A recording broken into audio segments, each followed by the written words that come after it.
Saudara-saudara yang kekasih di dalam nama Tuhan Yesus Kristus, Shalom Aleichem Bishem Hamashiach. Kristus ada di tengah-tengah kita.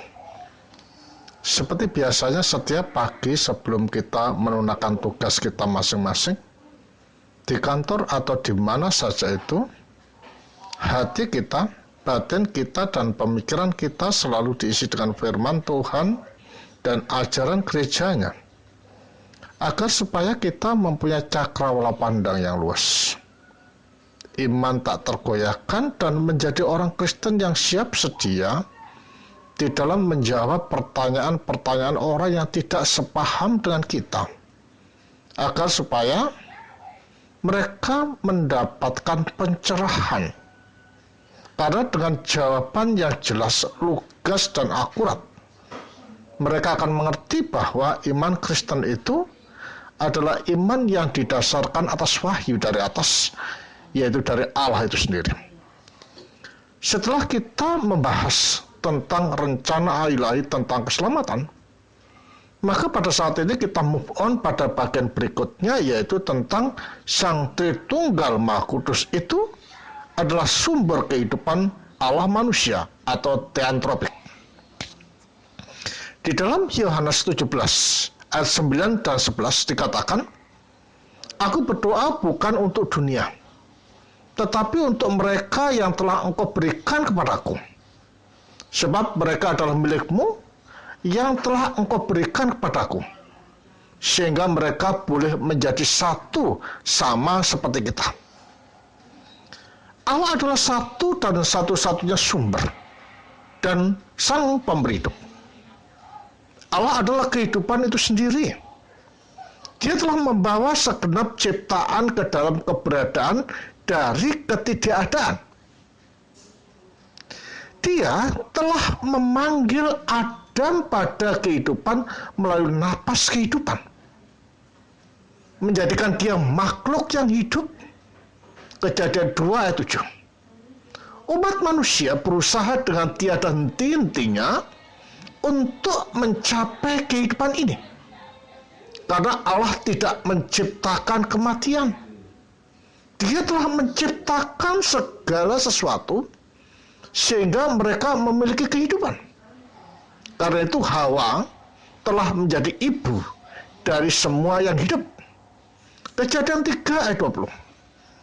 Memang Allah Sang Bapa adalah sumber dan Sang Pemberi kehidupan itu sendiri.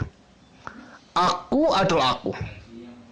Beginilah kau katakan kepada orang Israel itu, akulah aku, telah mengutus aku kepadamu. Keluaran 3 ayat 14. Aku adalah Alfa dan Omega, yang ada dan yang telah ada, dan yang akan datang, yang Maha Kuasa. Wahyu 1 ayat 8. Allah memberikan kehidupan kepada semua hal. 1 Timotius 6 ayat 13. Allah telah memberi kita kehidupan kekal, dan kehidupan ini ada di dalam anaknya. Barang siapa memiliki anak, ia memiliki hidup. Barang siapa tidak memiliki anak, ia tidak memiliki hidup. 1 Yohanes 5 ayat 11 sampai 12. Allah Sang Bapa adalah sumber utama dari Sang Putra dan Sang Roh Kudus. Sebab dari Dia dan melalui Dia dan kepada Dia adanya segala sesuatu. Roma 11 ayat 36. Bapa adalah Allah yang hidup. Matius 16 ayat 16. Dia mempunyai kehidupan di dalam dirinya sendiri. Yohanes 5 ayat 26. Dari Dia segala kebapaan di atas bumi dan dalam surga mendapatkan namanya. Efesus 3 ayat 15. Karya Yesus Kristus adalah bagi kemuliaan Allah Sang Bapa. Filipi 2 ayat 11. Kasih adalah suatu jalan kehidupan, karena dia yang tidak mempunyai kasih tidak mengenal Allah, sebab Allah adalah kasih. 1 Yohanes 4 ayat 8. Putra Allah, Yesus Kristus adalah kehidupan yang benar yang Dia miliki dalam dirinya sendiri. Yohanes 1 ayat 4. Kehidupan yang kekal adalah untuk mengetahui Allah yang satu dan benar, serta Yesus Kristus yang Dia telah utus itu. Yohanes 17 ayat 3 adalah putra Allah yang hidup. Matius 16 ayat 16. Yesus adalah jalan, kebenaran, dan kehidupan. Yohanes 14 ayat 6.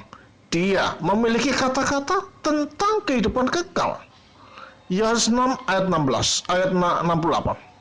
Dia adalah air hidup, dan air yang Dia berikan itu menuntun kita ke dalam hidup kekal. Yohanes 4 ayat 10 dan 14.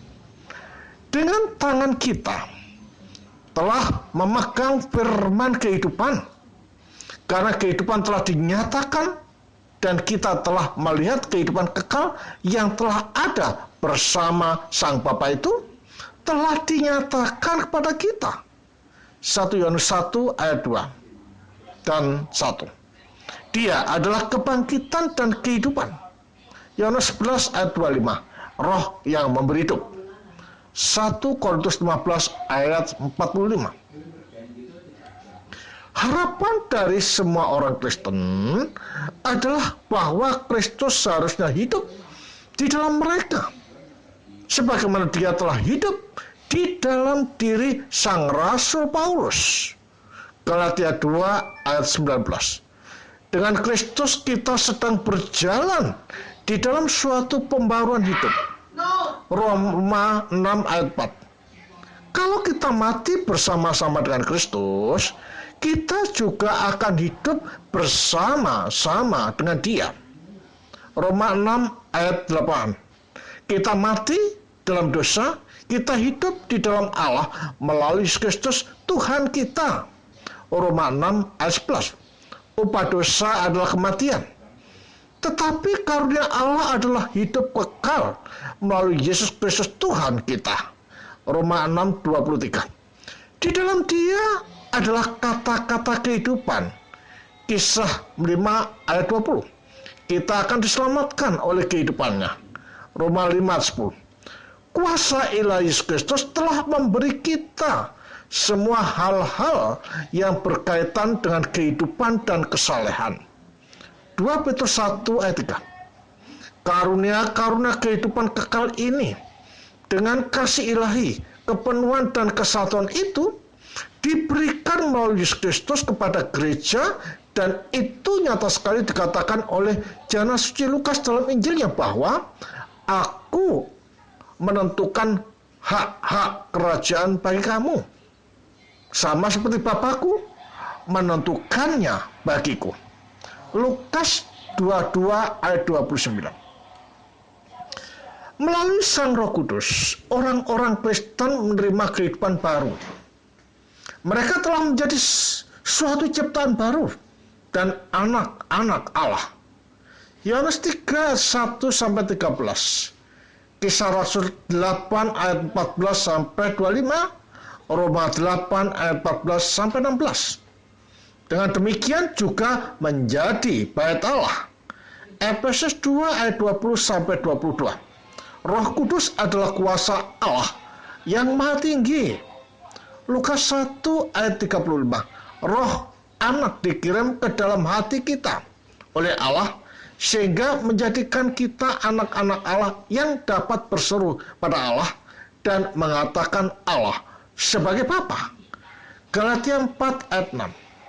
Jana Suci Paulus dalam surat pada sidang di Korintus mengatakan, tidak tahukah kamu bahwa kamu adalah bait Allah dan bahwa Roh Kudus diam di dalam kamu? Sebab bait Allah adalah kudus dan bait Allah itu adalah kamu. 1 Korintus 3 ayat 16 sampai 17. Dan lagi, kamu adalah bait Allah yang hidup. Hal ini dikatakan di dalam 2 Korintus 6 ayat 16. Melalui Roh Kudus kita memiliki kasih Allah, dan melalui Tuhan Yesus Kristus kita memiliki sukacita di dalam Allah.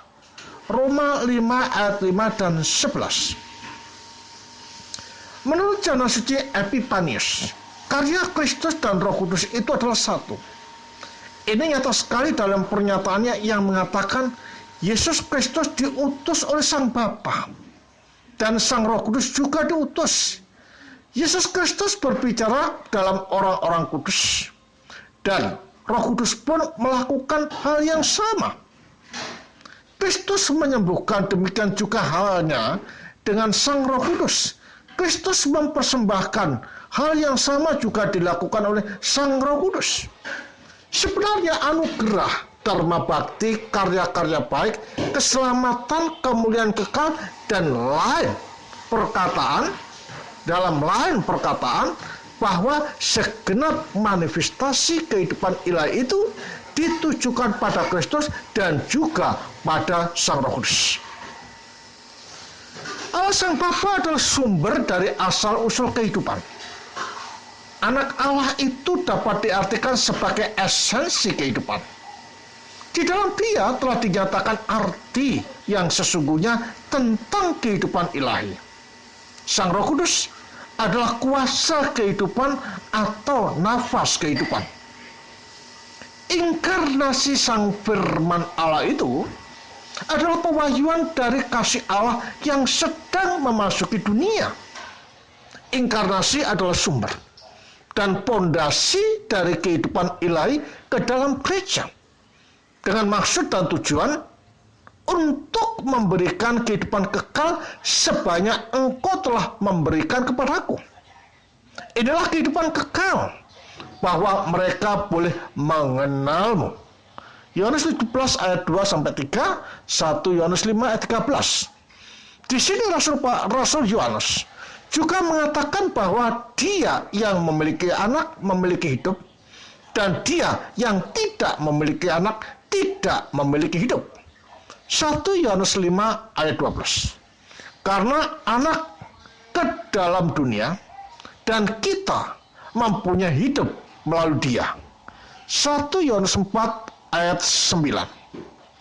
Karena kasih-Nya besar bagi kita, Allah telah menjadikan anaknya sebagai pendamaian bagi dosa-dosa kita. 1 Yohanes 4 ayat 10 dan 12. Karena itu, kesatuan kita dengan Kristus haruslah menjadi suatu kesatuan yang organik dan hidup. Karena itu, Rasul Yohanes dalam Injilnya mengatakan, "Aku adalah pokok anggur, dan kamu adalah ranting-rantingnya." Yohanes 15 ayat 4-6.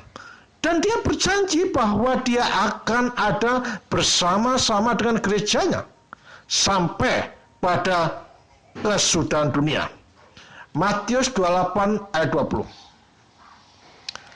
Tentang inkarnasi, karya klasik dari jana suci Athanasius Agung dari Alexandria, dan selamanya sangat berarti bagi orang-orang Kristen Rasuliah atau Kristen Ortodok dalam menjelaskan esensi kekristenan dengan menunjuk pada sasaran dan tujuan kehidupan orang Kristen. Marilah kita melihat beberapa pesan yang jana suci Athanasius suguhkan melalui angka inkarnasi, jurang yang telah memisahkan manusia dari Allah, makhluk dari Sang Pencipta, itu sekali dan selamanya telah ditutup oleh kedatangan Sang Firman yang menjelma. Di dalam Dia manusia telah menerima kemungkinan untuk ikut serta di dalam kehidupan ilahi dan untuk mencapai pengilahian atau teosis. 2 Petrus 1 ayat 4. Ini merupakan keselamatannya, yaitu goal dan tujuan akhir kehidupan manusia. Di dalam tindakan yang menyelamatkan ini terletak esensi kekristenan dan berwujud di dalam gereja. Sang Firman telah mengenakan sifat keberadaan manusia agar supaya mengilahikan manusia. Dia telah mengatasi kematian bukan hanya untuk dirinya sendiri, namun untuk kita semua. Melalui anugerah kebangkitan, membuang kematian dari hidup mereka seperti jerami yang terbakar habis oleh api. Sebagai Allah, Firman Allah telah menyatu dengan segenap umat manusia dengan mengenakan sifat keberadaan manusia dan tinggal di antara manusia. Jana suci Athanasius mengatakan bahwa Sang Firman telah menjadi manusia sehingga kita boleh menjadi seperti Allah. Pengajaran dari Jana suci Athanasius tentang inkarnasi telah diambil dan dikembangkan oleh Jana suci Kyrillos dari Alexandria yang menjelaskan misteri kesatuan inkarnasi anak Allah dengan tubuhnya, yaitu gereja. Menurut Jana suci Kyrillos, melalui inkarnasi anak Allah juru selamat kita Yesus Kristus, kemanusiaan dan keilahian, daging dan firman yang kekal itu disatukan tanpa perubahan terjadi di dalam daging jasmani. Yesus dari Nazaret itu satu dengan Sang Firman, Allah manusia, satu pribadi dalam dua sifat keberadaan yang ada dan yang memberikan pada kita suatu kehidupan yang benar, tidak fana dan kekal, dengan mengenakan sifat keberadaan manusia yang penuh. Kristus menyatukan keberadaan manusia kita dengan keberadaan ilahinya. Dengan demikian dia melimpahkan pada kita kehidupan kekal makhluk ciptaan Allah. Di dalam pengalaman Ekaristik Gereja, kita menjadi para komunikasi kehidupan kekal, mengingat kita diisi di dalam Kristus dan dihidupi oleh Dia. Kita merupakan tubuh Kristus dengan dimanunggalkannya kita di dalam Dia. Sekali Dia menyatukan kemanusiaan kita di dalam dirinya sendiri, keberadaan jasmania yang dikenakannya itu sepenuhnya memberi suatu kehidupan. Mengingat keberadaan yang jasmani tersebut itu disatukan dengan firman yang kudus dan kekal. Kemanusiaan Kristus menjadi tubuh kehidupan itu sendiri. Di dalamnya kepenuhan Allah tinggal dan diam secara jasmania. Kolose 2 ayat 9. Sang Firman menjadikan tubuhnya atau gerejanya itu sebagai tubuh yang memberikan kehidupan, sejak Dia menyampaikan kuasanya sendiri dan kehidupan padanya atau pada gereja. Bagaimana ini dilakukan? Jana suci Kyrillos menjawab, kita tidak sepenuhnya dapat mengerti maupun menjelaskannya. Kita harus memuja hormat misteri tersebut dalam keheningan dan iman sehingga kita dapat memiliki pengertian. Tubuh Kristus itu memberikan kehidupan karena ini adalah bait Sang Firman atau gereja dari Allah yang kudus. Jadi, menurut Jana suci Kyrillos, Kristus dalam kemanusiaannya mengenakan kelemahan-kelemahan dan kematian kita agar kita boleh menerima kehidupan kekal dengan disatukannya kita pada firman yang memberi hidup. Mengingat Kristus adalah kehidupan. Dia telah membuat kemanusiaan itu mutlak, menyeluruh dan memberi hidup. Dia adalah kehidupan manusia, perantara dan kepala dari tubuhnya, yaitu gereja. Jana suci Kyrillos menyuguhkan judul ini dalam refleksinya tentang Tritunggal Maha Kudus. Dia kembali pada Allah Sang Bapa. Dia menulis, itu dilakukan melalui juru selamat kita Yesus Kristus. Namun hanya melalui partisipasi dan karya penyucian dari Sang Roh Kudus yang mengangkat kita pada Sang Putra dan dengan demikian menyatukan kita pada Sang Bapa. Di dalam Sang Roh Kudus kita menjadi para pembagi dan pengambil bagian keberadaan ilahi, apalagi cara kesatuan ilahi. Yohanes 17 ayat 21. Dengan identitas esensi yang dibagikan oleh pribadi-pribadi Tritunggal Maha Kudus itu, dijadikan kaca atau dipantulkan dalam kesatuan orang percaya. Ini terjadi melalui hubungan mereka yang harmonis dan rukun, seperti halnya melalui kesatuan alam. Di dalamnya manusia, makhluk ciptaan Allah itu bergabung dan disatukan pada Allah di dalam Kristus, yang telah mengenakan keberadaan manusia kita supaya kita boleh berbagi di dalam keberadaan ilahinya. Pengajaran Janus Sikirelos tentang Ekaristi atau perjamuan kudus itu sangatlah realistik dan indah. Perjamuan kudus adalah pusat kesatuan antara manusia dan Allah. Ini adalah sakramen persekutuan dengan Allah Kristus melalui tubuh dan darahnya. Di dalam perjamuan kudus ada 3 pribadi Sang Tritunggal Maha Kudus bekerja bersama untuk melengkapi keselamatan kita. Itu nyata sekali dari ungkapan Janus Sikirelos yang mengatakan demikian. Kristus datang kepada kita secara jasmania sebagai manusia, sedang menyatukan dirinya sendiri dengan kita melalui misteri perjamuan kudus.